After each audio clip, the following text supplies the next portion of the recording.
చేసే విధానం చూసుకుందాం. బఠానీస్ తీసుకున్నాను, నానబెట్టాను. పచ్చిమిర్చి, మనకు కావాల్సినంత టమాటా, దానికి కావాల్సినంత ఆనియన్, కొత్తిమీర, నూనె, సాల్ట్, కారం, పసుపు, ధనియాల పొడి, జీలకర్ర పొడి.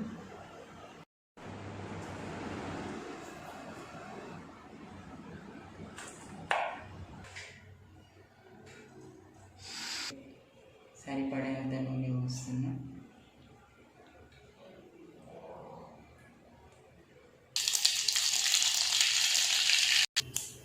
పచ్చిమిర్చి,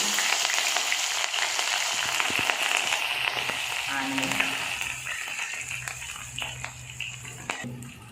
అల్లం వెల్లిపాయ పేస్ట్,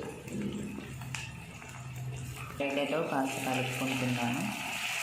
అల్లం వెల్లిపాయ పేస్ట్ కలుపుకోవాలి. బఠానీ వేస్తున్నాను.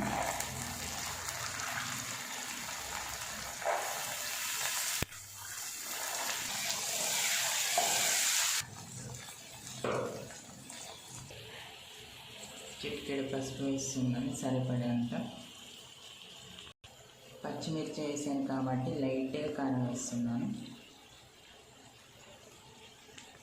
దాని తర్వాత కలుపుకోవాలి. కాస్త టమాటా వేసుకోవాలి. దాని తర్వాత కలుపుకొని మూత పెట్టుకోవాలి, మగ్గనియాలి కాసేపు. ధనియాల పొడి వేస్తున్నాను టేస్ట్ కోసం. సరిపడేంత సాల్ట్ వేసుకుంటున్నాను.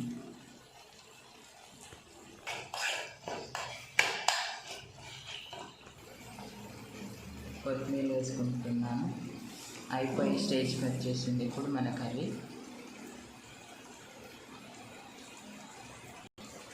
మన బఠానీ కర్రీ రెడీ. ఇప్పుడు తినడానికి.